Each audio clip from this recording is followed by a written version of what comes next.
윤석열 대통령 지금 뭐예요? 전쟁하자는 거 아니에요. 남북관계를 파탄난 게 아니라 완전히 사형시켜버린다. 외교적 해결을 위해서 대화 테이블로 나와라. 이게 정석이에요.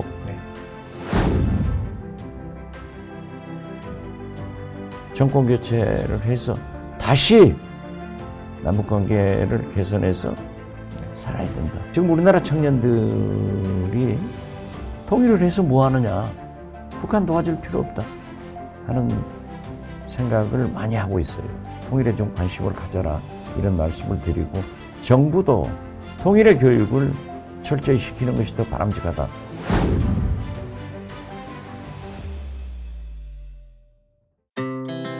Our hearts beat to the city streets. We began to feel the fire.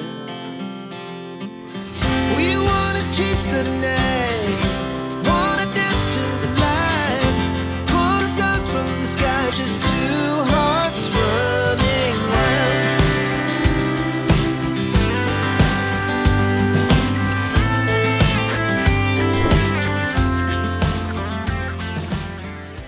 폴리티션 스토리 진행을 맡은 뉴스핌 정치부의 최송무 기자입니다. 옆에는 함께 진행을 맡아주실 스웨덴 린넨대의 최현혁 교수님 모셨습니다. 네, 안녕하십니까. 오늘은 박지원 의원님 모시고 정치 역정에 대해서 한번 이야기하는 시간을 갖겠습니다. 안녕하십니까, 의원님? 네, 의원님 어서 오십시오. 반갑습니다. 네. 반갑습니다. 오랜만이고요. 네, 오랜만입니다. 의원님, 요새는 어떻게 지내십니까? 제가 보니까 여전히 방송이나 인터뷰를 굉장히 활발하게 하고 계시던데요. 이런 뭐 건강 비결이나 뭐 이런 게 좀 있으실까요? 국정원장 간두고 한 2년간은 하루에 5번 내지 6번 방송을 했습니다. 네. 그러나 국회의원 당선 후는 일정이 바쁘기 때문에 하루에 2번 내지 3번으로 목요일까지만 하고 주말은 금기원래해서 해남안도 진도에서 보내고 목포에서 국회의원 당선됐을 때 김대중 대통령께서 제1성 하신 말씀이 금기원래해라. 이것이 1년이 52주인데 50번 이상을 해라. 서울에서 중앙 정치하고 예산 확보하고 이렇게 해서 저는 그걸 지키고 있습니다. 건강은 저는 사고를 합니다. 잘 먹고 잘 자고 잘 걷고 참지 않고 말하고 참으면 안 걸립니다. 네. 그래서 사고 띵킹한다. 그래서 꾸준히 걷습니다. 네. 젊었을 때부터 그런 그 습관은 계속 이어져 네, 왔습니까? 지금은 하루에 한 12,000보 정도 네. 걷고 스트레칭을 많이 하고 헬스클럽에 가서 PT를 일주일에 2번 내지 3번. 그게 굉장히 좋은 것 같아요. 네. 제가 의원님 SNS 보면 이렇게 운동하시면서 시민들 만나서 얘기하시는 부분들이 좀 많이 있는데 요새는 좀 시민들이 어떤 말씀을 좀 하시던가요? 민심을 좀 알려주시면.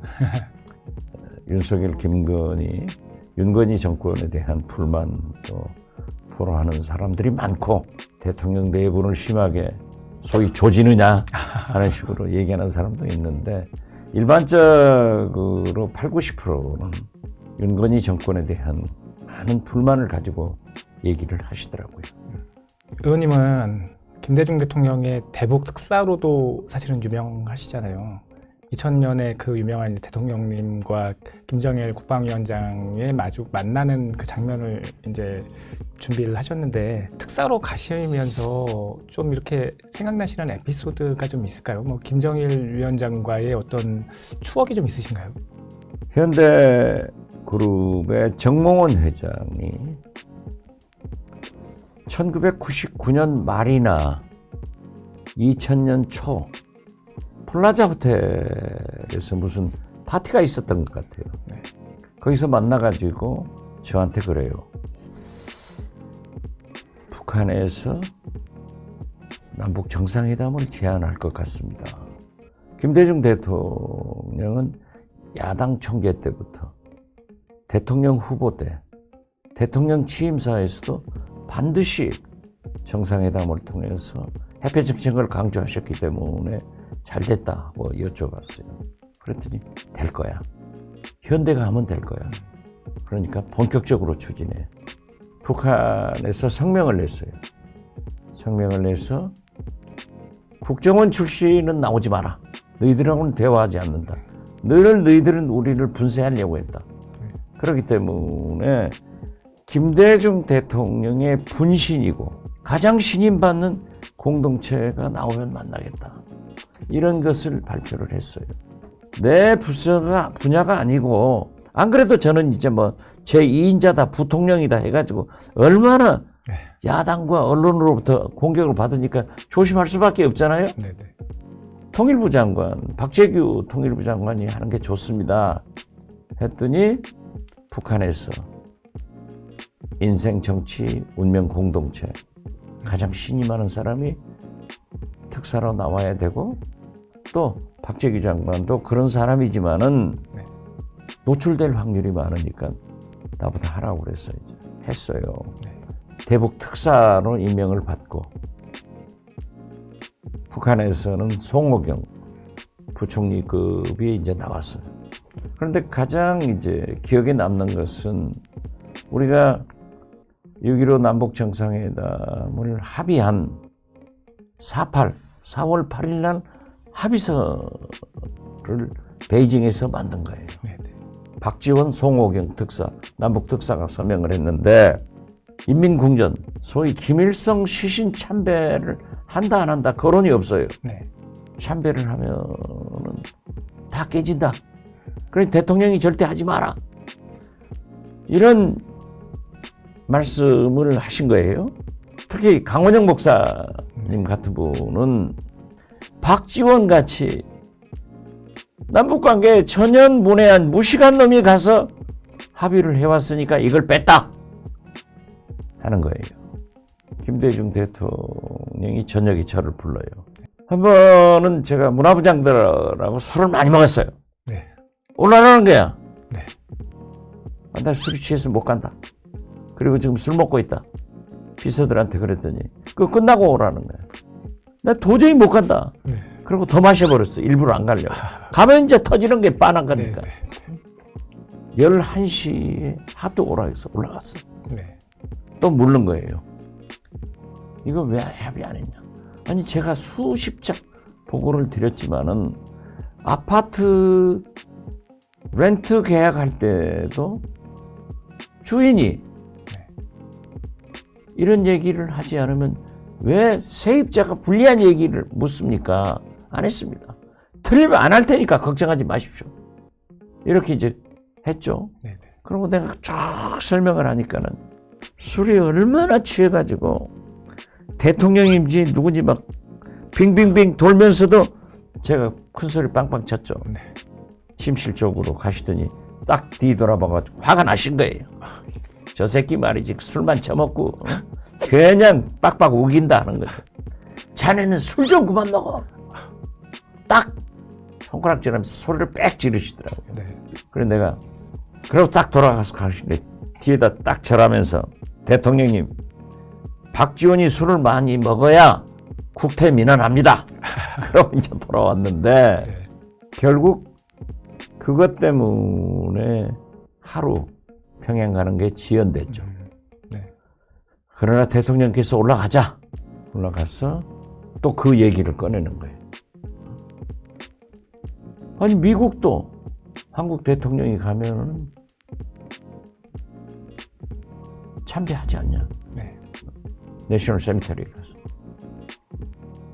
우리나라도 즉 북한도 외국 사절이 오면은 반드시 인민궁전 김일성 시신을 참배하니까 이게 프로토콜이다. 네. 의전이다 하는 거예요. 안 된다.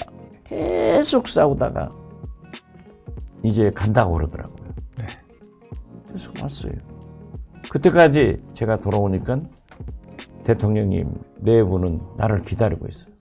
그런데 그 다음날 아침 또 송호경 씨 특사가 만나자고 차를 보는데 네. 갔더니 장관 선생의 말씀을 상부에 보고를 했더니 이번엔 하지 않아도 좋다. 그래가지고 그 문제가 해결돼서 역사적인 6.15 남북정상회담이 그냥 순탄하게 합의가 됐던 그 시신참배가 제일 오랫동안 네네. 야단 맞고 협상에서 안 했고 이런 생각이 납니다. 네. 첫 정상회담을 이끄신 분으로서 사실 지금 남북 문제를 생각하면 참 답답하실 것 같아요. 이게 여야도 사실은 워낙 이 북핵에 대한 입장 차이도 크고 그 정부가 보수 정부가 추진하고 있는 지금 이 상황도 사실 최악으로 이 치닫고 있지 않습니까? 남북 관계가요. 이 문제를 좀 어떻게 풀어야 한다고 보세요? 윤석열 대통령이 집권해서 남북 관계를 파탄난 게 아니라 완전히 사형시켜버린 거예요. 진보 정부가 남북 관계를 획기적으로 발전시킨 것보다는 박정희 7.4 공동성명, 노태우 대통령의 남북 기본 합의서, 이게 성경이 된 거예요. 거기에서 2000년 6.15 남북 정상회담이 이루어졌고 김대중, 김정일 간의 6.15 공동선언이 이루어졌고 거기에서 발전해서 노무현 대통령의 14, 문재인 대통령의 판문점, 9.19 평양선언이 이루어졌는데 하다못해 이명박 대통령도 비핵개방 3천 이런 통일 방안을 제시해서 접촉을 시도했고 박근혜 대통령도 통일시대진보위원회를 만들어서 추진을 했고 통일은 대박이다. 네, 그렇죠. 윤석열 대통령 지금 뭐예요? 전쟁하자는 거 아니에요. 그러니까 제가 볼 때 김정일을 제가 서방 세계에서 가장 많이 만나본 사람이고 네. 김정일은 굉장히 서정적이고 김정은은 논리적이고 김정일은 따뜻한 사람이고 김정은은 아주 냉혈한 애예요. 김정일이 저한테 얘기하는 거예요. 자기는 수령, 즉 김일성으로부터 두 가지 이윤을 받았다. 미국과 관계 개선, 즉 외교 관계를 수립해서 체제 보장을 받아라. 두 번째도 미국이에요.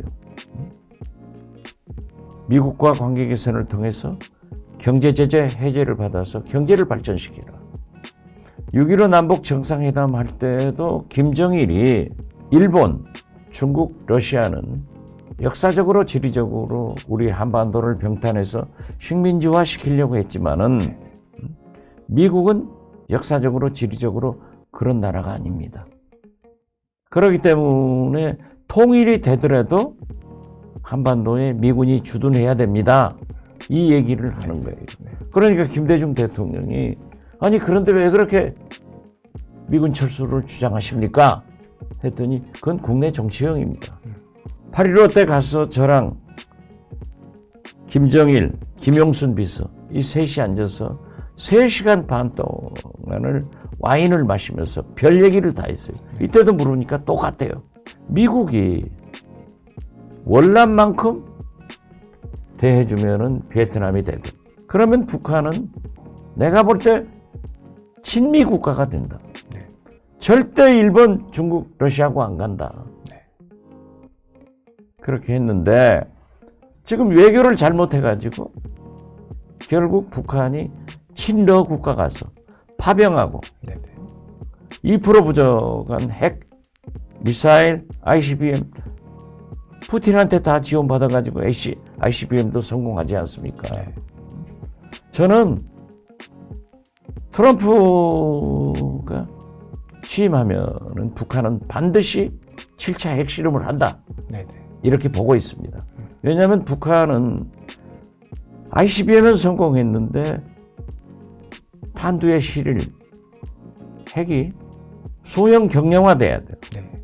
가벼워지고 작아져야 되는데 미국에서는 그렇게 평가를 하고 있지만은 아직 실험이 안 된 거예요. 그러니까 지금 풍계리 3번 갱도는 소형 경량화를 위한 핵실험 할 수 있는 갱도예요. 거기서 나는 한다. 이렇게 보고 결국 지금 윤석열 대통령 뭐예요 지금? 완전히 파탄내서 충분히 우리가 계속 설득하고 미국이 설득을 했으면 북한은 친미 국가가 될 수 있는 나라인데 네. 이제 완전히 쫓아내가지고 친러 국가가 됐지 않냐. 도발을 규탄한다. 우리는 북한 너희들 침략하지 않는다. 네. 외교적 해결을 위해서 대화 테이블로 나와라. 이게 정석이에요. 네. 보수 정권은 미국과 결을 같이 하는데 지금 윤석열 정권은 보수 정권도 아니에요. 그래서 저는 결국 정권 교체를 해서 다시 남북관계를 개선해서 살아야 된다. 지금 우리나라 청년들이 통일을 해서 뭐 하느냐. 북한 도와줄 필요 없다 하는 생각을 많이 하고 있어요. 저는 거듭 말씀드리지만은 아무리 가난한 그러한 시골에서 자란 박지원도 내가 가난하다. 나는 안 된다 하는 생각을 안 했어요. 늘 긍정적으로 나는 노력하면 뭔가 된다 하는 그런 꿈을 가졌는데 좀 청년들이 통일의 꿈을 가져야 남북이 평화 공존하면은 우선 인구 문제도 해결되고 또 우리가 평양을 통해서 시베리아, 중국, 구라파까지 가는 그러한 세상을 한번 꿈꾸는 그런 젊은이들이 돼야 되기 때문에 저는 통일에 좀 관심을 가져라 이런 말씀을 드리고 정부도 통일의 교육을 초등학교, 중학교, 고등학생들에게 철저히 시키는 것이 더 바람직하다 이런 생각을 갖습니다. 네. 요새 의원님 글이나 뭐 책이 저서를 내신 거나 이렇게 보면 화두를 DJ 라면으로 잡으시는 것 같아요. 지금 김대중 정신이 지금 우리 정치나 사회에 꼭 필요한 건 뭐가 있을까요? 지금 세계적으로 우리 한국 라면이 인기가 있는데 그 라면 중에서 DJ 라면이 제일 맛있습니다. 그래서 내가 지금도 일주일에 한두 번 초청 강연, 방송 횟수는 줄이고 강연을 하고 있는데 지금 DJ 라면 이런 것으로 던지고 있습니다. 그런데 고난을 겪으면서 또 결코 좌절하지 않았어요. 그래서 저한테도 말씀하시는 게 인생이나 정치나 가장 나쁜 것이 좌절이다. 무슨 사태가 벌어지면 거기에서 전화위복의 계기를 삼아가지고 나가라. 불굴의 의지를 가졌다. 거기도 저는 동감하지만은 한 번도 좌절하지 않고 모든 상황을 전화위복의 계기로 삼아서 걸어갈 수 있었다. 그리고 그분이 하신 일들이 지금 역사적으로 평가를 받고 있지 않냐. 역시 말씀 잘하는 노무현 대통령이 김대중 도서관을 와서 보시고 전직 대통령 도서관을 만들 수 있는 사람은 김대중 대통령밖에 없다. 그런 얘기를 하시더라고요. 그래서 저는 다시 김대중 대통령은 서거 후에 세계적, 역사적, 국내에서 평가를 받고 있다. 그런 생각을 합니다. 이제 나이와 그리고 한국 정치에서 다양한 경험을 통해서 아주 중요한 위치에 계신 분이라고 보는데 현자의 입장으로 대한민국의 어른으로 정치를 조금 더 한국 정치를 발전시키기 위한 변화를 모색하기 위한 어떤 그런 역할 기대해도 되겠습니까? 저는 현재 우리 대한민국이 윤건희 정권이 이렇게 가서는 안 된다 하는 것을 가장 큰 당면의 목표 정책이라고 생각합니다. 그렇기 때문에 저는 이 윤건희 정권도 성공하고 민주당 이재명도 성공하고 조국도 성공하는 서로 사는 그런 정치를 만들어야 대한민국이 미래가 있다 이런 생각을 가져서 저는 이명박 대통령 때부터 임기 단축, 4년 중임제, 분권형 대통령제로 개헌해야 된다 하는 것을 주창했고, 이번에 저는 윤석열 대통령은 호탕한 분이기 때문에 그런 것을 받아들일 것이다 하고 정진석 비서실장과도 대화를 해봤더니 받아들이지 않더라고요. 그래서 저는 지금 현재는 이 윤건희 정권의 수습을 통해서 새로운 시대, 미래 시대, 7공화국의 문을 활짝 여는 그런 역할을 해보고 싶어요.